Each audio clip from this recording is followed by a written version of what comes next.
Sağ hormatly mekendештер. Бүгүн кезектебиздин түз эфир. Түз эфирде биз Мирлан Токтолбек, юрист байкебиз. Биринчи суроого Дони жазылды. Дони бере бериңиз сурооңузду. Андан кийин Фарида Чалова. Дони, микрофонду жагыңыз да сурооңузду бериңиз. Ооба, жаныңызда. Эми мен жанагы суроо боюнча эле 11 биринчи эмеде бир айым өтүп кетти да, Сахарованыкы. Ошон продление беремби, боло береби, эч нерсе проблема болбойбу ал жака барсам. Анан экинчи суроом болсо, биз деген паркка барганда бизге 500 рубльдан штраф койгон выпивка үчүн. Аны болсо бизге чегин эч нерсени квитанция берген эмес. Телефон аркылуу жөнөтөбүз деген, ошо менен эч ким эме кылган жок. Ошону кандай кылсак болот? Же кайра отделение требовать этиш керекпи, же кандай кылыш керек? Анан Кыргызстандан, Москвадан чыгып атсак проблема болбойбу? Ошол жөнүндө айтып берсеңиз. Эми биринчи сурооңуз жана Сахаровадан бир ай өтүп кетти деп атпайсызбы? Мен өткөн эфирлерде дагы айтканмын. Азыр эми Сахаровадан күнгө күн өтүш керек болчу, бирок ага азыр анча көңүл бурула элек да. Баягы кээ бир кишилер өтүп кетсе, мисалы үчүн 3-4 ай же 5 ай өтүп кетсе, аларды артка кайрып ошодоки медосмотрдон өткүзбөй атыптыр. Сиздердики бир ай өтсө бир барып көрүңүздөр. Эгерде кабыл албаса, анда уже кирди чыкты кылып кайра келгенге туура келет да сиздергечи. Бул биринчиси. Экинчиси, сиздер паркта жана выпивка үчүн штраф салды деп атпайсыздарбы? Эгерде ошодоки штрафыңыздарды колуңуздарга квитанция берди беле, берген жок беле? Протокол бериш керек да аларчы. Эч нерсе берген. Биз просто протокол түзгөн, ошого колубузду коюп койгонбуз, 3 кыз болуп барып. Болду, башка эч нерсе берген эмес. Анан телефонуңарга бир эме жөнөтөбүз деген, ошо менин телефонуңуздун номерлерин жазып калышкан. Болду, мен эч нерсе келген жок телефонго. Даже звонок этишкен жок. Анда эми желательно тигиреки ошол райондун полицейский участкасына барып бир сыйра сурап көрүш керек, что бизге ушекиндей штраф салды эле, бирок колубузга эч кагаз берген эмеспиз, төлөй албай атабыз депчи. Бирок эми не факт ал тигиреки прям штраф жазып ийгенинчи. Билишип тактап коюшуңуздар керек да, просто ошол райондун ички иштер башкармалыгы. Ошо суроом ошол эле, башка кандай суроолорубуз бар? Башка суроолорубуз жок, Кудайга шүгүр. Рахмат, ушинтип эме бизге жооп берип атканыңыздар үчүн, жакшы ачылыптыр. Фарида Чалова, сурооңузду бериңиз. Алло, саламатсыздарбы? Иштериңиздерге ийгилик. Мен биринчи суроом. Рахмат. Мен бир музейде, Смайл парк деген музейде 4 жыл 5 жылдан бери жылбай иштейм да, уборщица болуп. Бирок биз 4 жыл 5 жылдан бери ушул музейде без официальный иштейбиз да. Официальный кыл десек, официальный кылбайт бизди. Азыр эми мына жакында эле мен Кыргызстандан келдим. Кыргызстанга барып бир акелерибиз өтүп кетип барып 6 айда келдим. Келип эле келген күнү эртеси ишке чыктым. Бизде документ сурабайт. Кирип чыгып атасыңбы, каяка барып келип атасың, 1 жылдан кийин келесиңби? Биз келдик деп кайра эле ордубузга ишке кире беребиз. Документ сурабайт да. Биз ишке киргенде отпечатка тапшырабыз да. Ошол отпечатка менен саат канчада келдик деп отпечатка басабыз. Иштен чыгып кеттабыз деп отпечатка бассак, ошо канча саат иштегенибизди, айлыгыбызды төлөп берет. Анан биз кече эми мен эртеге Кудай кааласа 22-си кирди чыкты кылам деп атам. 3 айлык регистрацияны түгөп калып, трудовой договорум жок. Мен узарта албадым. Кече начальникке кирип, ушундай биз трудовой договор эч жака документ кыла албай атабыз, бизди официальный кыл десек болбойт, силерге кассирлер, фотографтар и биз админдер гана, администраторлор гана иштейбиз, официальный, силерге мүмкүн эмес клиниктерге деп койду. Ошон үчүн трудовой договору жок, биз эч жака бара албай атабыз, документ да кыла албай атабыз. Экинчи суроом болсо, мен дагы былтыр сентябрда келгенимде, бул былтыркы зеленый карта алганмын. Мен түшүнбөй калдым.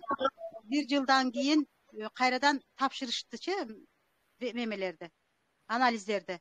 Мен эми эртең кирди чыкты кылсам, кайрадан мен өзү узарта берем да зеленый картаны. Кече Кыргызстанга барып келгенде мен унутуп калыпмын да. Мен зеленый картам бар деп эле жүрө берипмин. Аны тапшырып туруш керек экен ар жылы. Ошолорду кандай кылабыз? Анан Турдой договорум жок. Эч жака документ кыла албай атам. Эжеке биринчи суроо, сиз айтыңызчы, сиз жана ошо музейде через клининговый компания иштейсизби же напрямую ошол музейге иштейсизби? Клиниковый компания болуп иштейбиз. Бизди клиник деп чакырат эми клиниковый компания. Бирок биздин документти клиникке тапшырбайт да. Ошо өзүбүздүн эле ишкана биринчи барганыбызда эле ошол паспортубузду, иммиграционныйыбызду, регистрациясыбызды копия кылып алып калат. Болду, все, башка эчтеке документ сурабайт.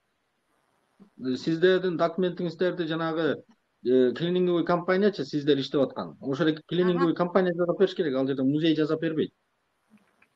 Так как силер через клининговый компания иштеп аткансыз, клининговый компаниядан требовать этиш керек. Силер кайсы клининговый компанияда иштейсиздер? Бизди кайсы клининговый компанияда иштегенибизди билбейбиз. Бизди просто өздөрү чакырып коет да, просто эле клиник деп чакырып коет. Уборса дебейт, клиник деп чакырып коет. Эгерде эжеке мен бир кезенде клининговый компания менен тиги музейдин ортосунда договор бар да. Ошо сиздер ошо музейден сурашыңыздар керекпи? Биз кайсы клининговый компанияда иштейбиз?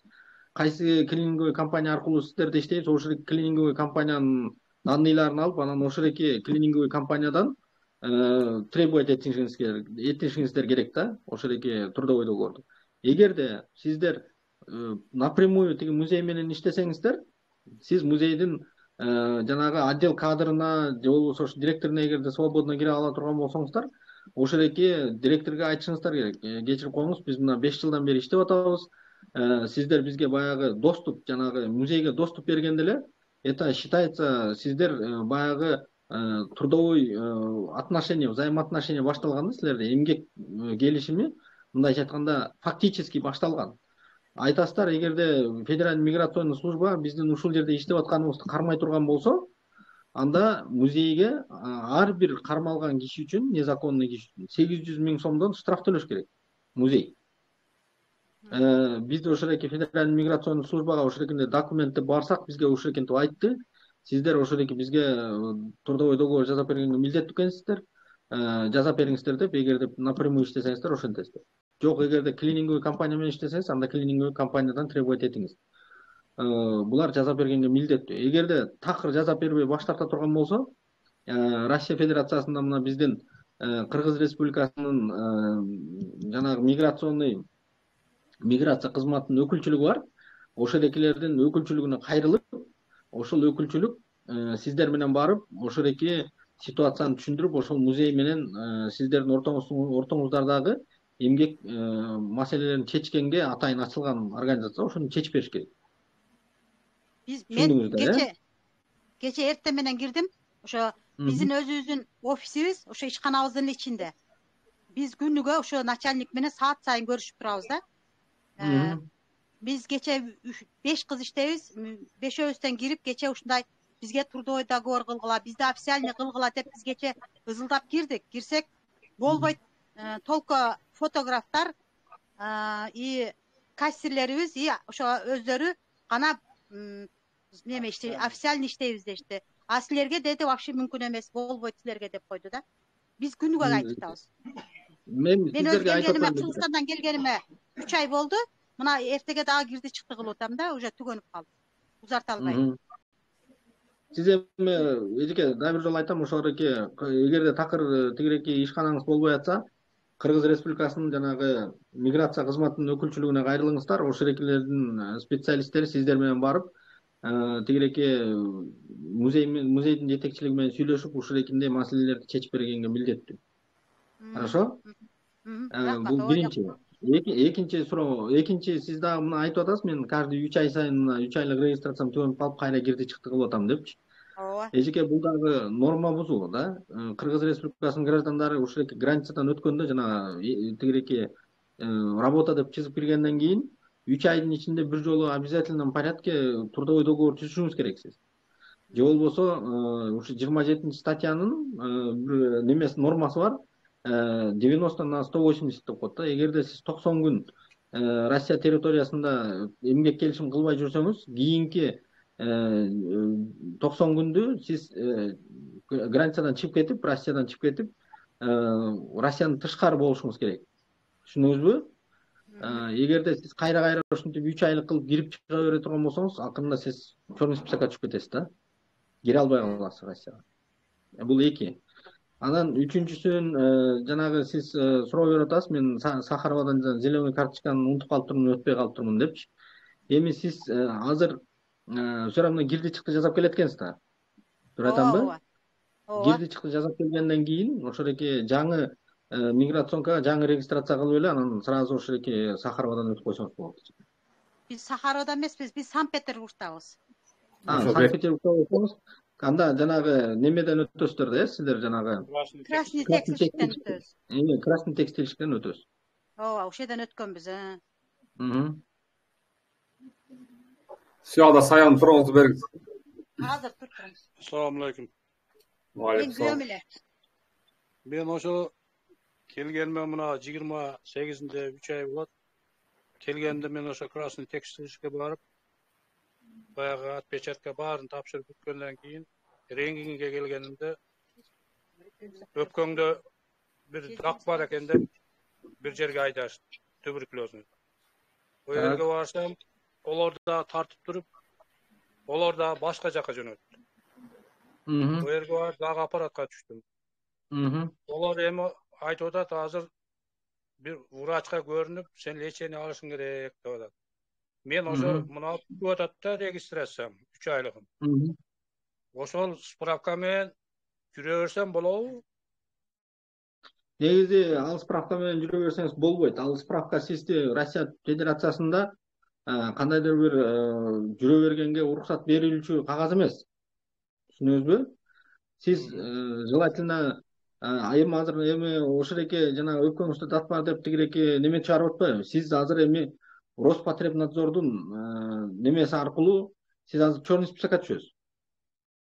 Сиз азыр сизге уже Роспотребнадзор неме кое элекпи сизге? Запрет кое элекпи?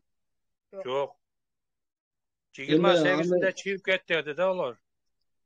Чыгып кет деди уже. Ошондой деди да, 28-не чейин көрүнсөң көрүн, болбосо чыгып кет Кыргызстанга деди. Анда эми сиз эми атыңыз ким, урматтуу? Камбар. Камбар, сиз Россиядан чыгып кетишиңиз керек, потому что сиз уже Роспотребнадзордун кара тизмесине киргизилесиз. Роспотребнадзордун кара тизмесине киргизилгенде дагы сиз ал бессрочный киргизилет. То есть немеси жок, срогу жок. Сиз Кыргызстанга чыгып кетишиңиз керек. Анан ошо Кыргызстандан бизге кайрылсаңыздар, биз сиздерге кайсы медклиникалардан өтүш керек, кандай анализдерди тапшырыш керек айтабыз. Ошол анализдериңизди тапшырып, анан кайра сизди Роспотребнадзордун ошол эки кара тизмесинен чыгарып беребиз. Ошону ушул жерде теңшерилип неме кылсам болбойбу? Сиздики уже сурооңуз өтүп кетиптир да. 28 эми келет. 28 чейин деп турган. Эми 28 чейин сизди дарылансын деп атат да биякта. Сиз дарыланып жүрсөңүз. Жок, диагноз деп атат да бул. Обследование. Ошо анда 28 чейин обследование өтө калыңыз. Ал Роспотребнадзордун черный спискына түшө турган болсоңуз, сиз анда бессрочный түшөсүз да. Ошону мен эртеге чыгып келейин дедим эле да, мына неме бүтүп атканычы. Регистрациясы бүтүп атты. Казакстанга. 26-сында бүтүп калат, ошого чейин чыгып келип, анан келип лечение алайын дедим эле бул жерде. 3 айлык кылып анда кайра кирди чыкты кыла коюңуз анда эми желательно. Ооба, эртеңкиге билет алдым да ошо мен демеге Самара менен через Самара Казакстан. Анда срочный порядке кирди чыкты кыла калыңыз. Ошо келип анан лечение алайын дедим да, ошого сурайын деген. Сол болду, мекемелештер убакыт алып алыңыздар, кийинкилерге берели, кечиресиздер, сурооңуздарга жооп алып. Саян бериңиз сурооңузду. Рахмат сиздерге, чоң иштериңиздер ийгилик болсун. Мен суроом, без гражданский, мисалы, орус граждан менен трудовой жасатканда договор, ошо бекер жумуш акысы менен жанагындай без возмездного трудовой договор кылып 9 айга продление кылып узартса болобу, ошону сурайын дедим эле. Сиздики сурооңуз неме да, гражданско правовой договор коет, тура айтамбы сиз? ооба. Трудовой договор эмес, бураки гражданско-правовой договор деп коет. Бул частный лицо менен частный лицонун ортосунда түзүүчү договор. Ооба. Сиз ошол эки частный лицо менен договор түзсөңүз болот. Бирок сиз өзүңүз неме самозанятый болуп катталышыңыз керек. Самозанятый болуп катталыш эң жөнөкөй. Бул налоговыйга барып, ошол эки райондун өзүңүз регистрация болгон райондун налоговыйынан барсаңыз деле самозанятый кылып берет, же болбосо МФЦга барсаңыз деле ошол самозанятый кылып өткөзүп берет да. Анан ошол самозанятый болгондон кийин катталып, сиз мой налог деген приложение скачать этесиз дагы. Ошол жерге жаңы башка вообще этот неме банковский карта ачып туруп, ошол жерге байлап коюшуңуз керек. То есть мындан ары, эгерде сиз гражданско-правовой договор түзсөңүз, налогуңузду сиз өзүңүз төлөйсүз. Анан баягы байлап койгон картага айына 1000 сом салып коюп турушуңуз керек да. Анан ошо Кыргызстандын жарандарын айта кетүүчү нерсе, ошол эки картаңызга мисалы үчүн башка акча салсаңыз, например, да, үйгө сала турган акчаңызды же чогулткан акчаңызды салсаңыз, ошол эки акчадан налог кармап коет. Рахмат. Анан келген 3 ай болду да. Анан продление кыла элекмин. Бирок Сахаровага ошо продление кылгандан кийин барып келсем деп атам, ошол болобу? Же эртерээк барып келип анан кылыш керекпи продление? Жок, эми сиз кирди чыкты кылгандан кийин деле барсаңыз болот, эми уже сиздики срогуңуз өтүп кетти. Анда кирди чыкты кылышым керек анда да? Кирди чыкты кылып, кирди чыкты кылып келип регистрация кылып, андан кийин Сахаровадан өтүп коюңуз. Все, Нургүл эже сурооңузду бериңиз. Ne? Nurgul эже, сурооңузду бериңиз. Нургул эже койдуп го. Арсен беребиз. Assalamu alaikum. Men suroom моундай. Мен 2-жылга продление кылган дедим эле. Регистрацияны через госуслугу. Хозяйка госуслугадан уведомление жиберейин десе, просроченный деп сразу эле 1 минуттун ичинде неме келип атат экен. Что-то менин оюмча хозяйка госуслугадан мурда жиберип көргөн эмес, ал немесин түшүнбөйт да, кандай жиберет. Анан болуп туруп деп МФЦга бардык. МФЦга барсак, отдел по миграции кабыл албай койду. Онлайн кабыл алабыз деп онлайн очуруп неме кылабыз деди эле. Онлайн очуруп барсак 9 январга деп өтүп кетти. Биздин регистрация 28 декабрда бүтөт да. Анан ошентип штраф алып калабызбы, выдворение алабызбы, срок өтүп кетсе, ошону сурайын дедим эле. Сиз эми азыр дагы 8 күн бар да сиздин регистрацияңыздын бүтүшүнө. Туура айтамбы? Официальный трудовой договоруңуз барбы? Трудовой договор бар. 3 жылдан бери бир квартирага регистрация жасайм. Ушу госуслуга өтө электе мурда жакшы эле МФЦдан жасап келатып, азыр госуслуга өткөндөн кийин түшүнбөйт да хозяйка. Жакшы өтүп калган. Анан ошого МФЦга барып туруп ал жерден маалымат алайык, кандай кылат десек, ошону да көрсөтпөйт атпайбы? Эми сиз Арсен да, сиз лучше ошоки хозяйкаңызды ичтип алып эле ошоки регистрация болгон районный миграционный службага эле барыңыз. Бардык да, барсак кабыл албай койду. Онлайн очередь деди. Онлайн очередь алгыла деди, онлайн очередь алсак 9 январга бүтүп кетти да. Ошол күнү келесиңер. Живой очередь жок бекен? Живой жок экен да. Анда 28 келелек да, 28 келелек, анда сиз кирди кылып келип 3 айлык регистрация кылып анан кайра жатсаңыз экен кыласыз да. Мен дагы сурайын деген сурасам жооп бердим да. Срок өтүп кетсе эчтеке болбойт десем, штраф төлөйсүң, кайра продление кыла бересиң деди. Штраф влиять этпейби? Арсен, ошо именно ошо штрафтар влиять этет. Кайра эле баягы 5000 сомдон штраф төлөй берсеңиз, регистрациясы жок депчи. Кийин сиз чоң спискка түшүп кетесиз. Ал чоң спискка сизди үйүңүзгө келип айтып салбайт, базадан салып, бийин границага чыкканда бүгүнкү кире албай каласыз да. Жакшы, ошону билейин дедим. Через госуслугу жакшы кыла албай койдук да. жөнөтө албай койдум. Может быть эми сиздин тигиреки хозяйкаңыз кичине карган киши болсо бир жерлерин туура эмес кылып атабы? Мындай сиз менен чогуу кылып атасызбы? Жок, ал Химкиде жашайт да. Химкиден бүгүн келип атайын. Посулга немеге барып ентичиден ошону көрсөтүп бергеле, хотя бы кандай кылам десем, ошону да көрсөтпөй коюшту да. Негизи мына могу кыргыздардын сайтында ошо госуслугеден кандай кылып тигиреки өзлөрү регистрация кылса болот, ошол экиндей мындай немелер жүрөт да, көрсөтмөлөр, үлгүлөр. Ошол экини көргөзүп көрбөйсүзбү хозяйкаңызга? Макул, ошол сайттын эмесин ачсаңыздар. Кайсы сайт? Нурлан байке. Помощь мигрантам деген бар. WhatsApp'та. Мен Арсен, сиз азыр бул прямой эфирден кийин жазсаңыз, мен сизге ссылкасын таштап берем. Комментарийге жазыңыз. Макул. Комментарийге жазыңыз. Все, Анара бериңиз. Анара Ашыбаева. Саламатсызбы. Мен биринчи суроогум 2 жыл границага чыгып келгем да, булданчы. 3 ай регистрациям уже 10 январда бүтөт да. Анан кийин продленияга берейин десем, мындан мурункуларында иштеген жерден трудовой договор базадан чыкпай калатты да. Берет, бирок базадан чыкпайт. Анан мен күйөөм Россия граждане болгон үчүн сураштырып көрсөм, ошонун трудовой договору менен кылса болот дегенден алдырганмын да. Анан мен дагы бир эмиштерди угуп атам. Мен 1,5 жыл мурда Сахаровага барып келгем да, уже өтүп келгениме 1,5 жыл болуп кетти да.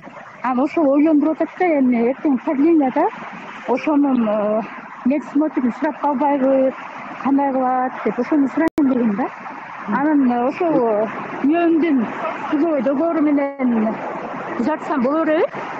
Ошону да кененирээк деле кетип сураныч.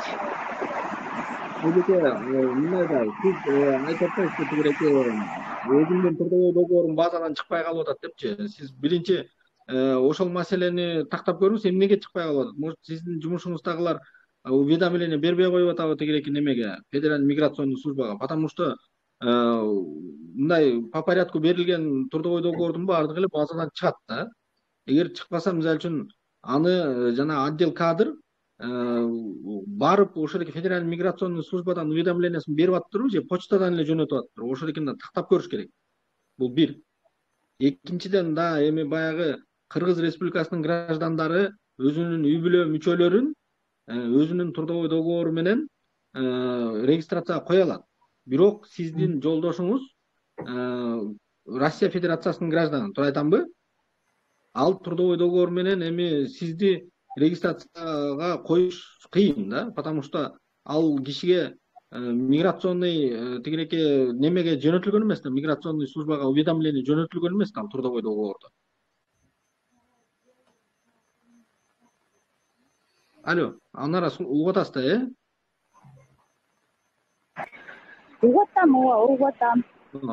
Ошондуктан желательно өзүңүздүн трудовой договоруңуз менен немени узартышыңыз керек. Анан экинчи вопрос, жана сиз Сахаровадан өткөн тартыштан өтүп кетти деп атпайсызбы? Ооба. 1,5 жыл болду да. Анда сиз кайрадан Сахаровадан өтүшүңүз керек экен. Сиз азыр узарткан күндө дагы сиз ошол эки зеленый картаны айтсам, ошол 10 январда регистрациям бүтөт да, мен ошого чейин эртең өтүп келе койсомбу, анан могу күйөөмдүн немесине дагы ушундай узартсам болобу экен, болбойт экен деген вопрос болуп атат да. Өзүм жакшы иштенбей жолдошуңуздун трудовой договоруна узартыш эми баягы мүмкүн эмес го дейм да. Ал российский гражданин, трудовой договору башка формада. Иностранецтердин трудовой договору башка формада кетет. Бул бир. Экинчиден эми 10-январга чейин лучше кирди чыкты жасап келген алганын соңунда деп атам да. Потому что сиз анда мен Кыргызстанга эле барып келсемби деп да ойлонуп атам да. Ошон үчүн Кыргызстанга барсаңыз дагы деп Сахаровадан өтүп туруп кетишиңер керек деп эми ар күнүнөн ар сөз угуп атам да. ошого Siz сураган. Kırgızстан'a barıp geliyor anam Sakaraba'dan ötmeniz bile bolot. Кайрадан эмне кылайын анда? Лучше ошол жакшы болуп айтам да.